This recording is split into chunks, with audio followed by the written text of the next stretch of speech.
नमस्कार, आप देख रहे हैं वीके न्यूज में अमित भोबिया।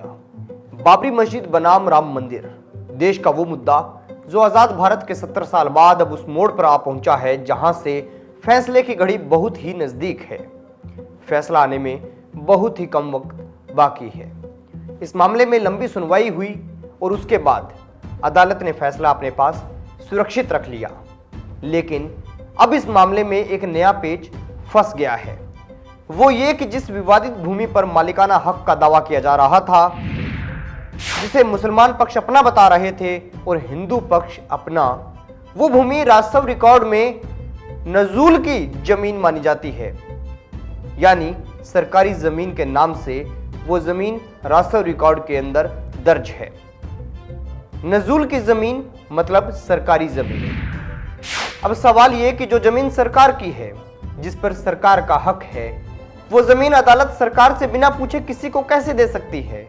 और अगर अदालत किसी को ये जमीन नहीं देगी, फिर फैसले में क्या लिखेगी?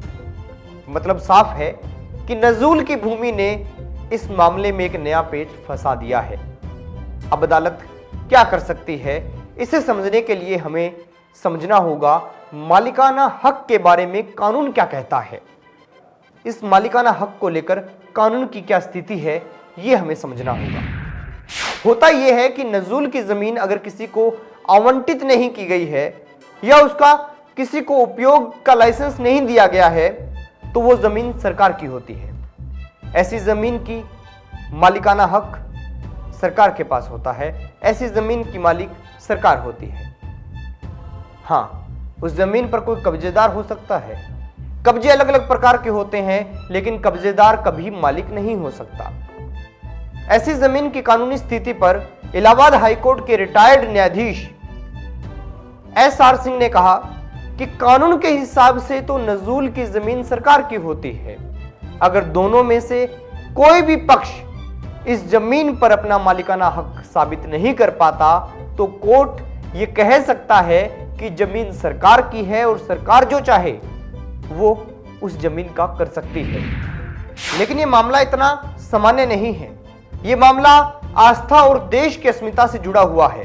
ऐसे में मुकदमे की प्रकृति और फैसले के परिणाम को देखते हुए भले ही राजस्व रिकॉर्ड में जमीन नजूल की दर्ज हो, लेकिन कोर्ट ऐसे मामले में विशेष अधिकार का उपयोग कर सकता है। संविधान के अनुच्छेद 142 में कोर्ट को विशेष शक्तियां मिली हुई है। वो उन विशेष शक्तियों का इस्तेमाल करते हुए न्याय के हित में सरकार को जमीन के बारे में कोई भी निर्देश दे सकता है।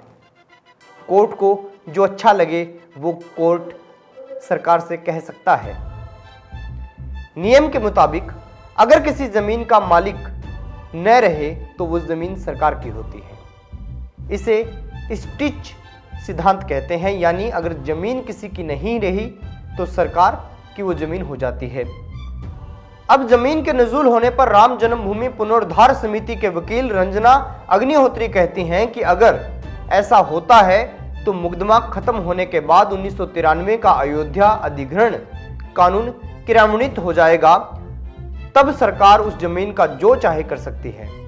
वहीं हिंदू महासभा के वकील हरिशंकर जैन कहते हैं कि जमीन के नजूल होने से रामलला के मुद्दे पर कोई असर नहीं पड़ेगा। वे कहते हैं कि अगर 1861 में तत्कालीन सरकार ने जमीन नजूल घोषित कर दी थी तो रामलला वहां पहले से विराजमान थे। उनका तो वहां पहले से कब्जा था। वहां भगवान का जन्म हुआ था। वो पवित्र भूमि है, वो देवता की भूमि है। देवता का न बंटवारा हो सकता है, न उन्हें हटाया जा सकता है। खैर दोस्तों, इन सब पक्षों ने अपने अपने तर्क दिए हैं, अपनी अपनी समझ और अपनी अपनी बातें सबके सामने रखी हैं। लेकिन अंतिम फैसला तो कोर्ट का होगा और उसी से पता चलेगा कि मालिकाना हक किसका है। उम्मीद है कि अदालत का फैसला 17 नवंबर से पहले पहले आ जाएगा। आपके हिसाब से फैसला किसके हक में आएगा, कमेंट बॉक्स में जरूर बताएं। वीडियो अच्छा लगे तो लाइक करें, शेयर करें और खबरों से जुड़े रहने के लिए हमारे चैनल को सब्सक्राइब करें। देखते रहिए वीके न्यूज़।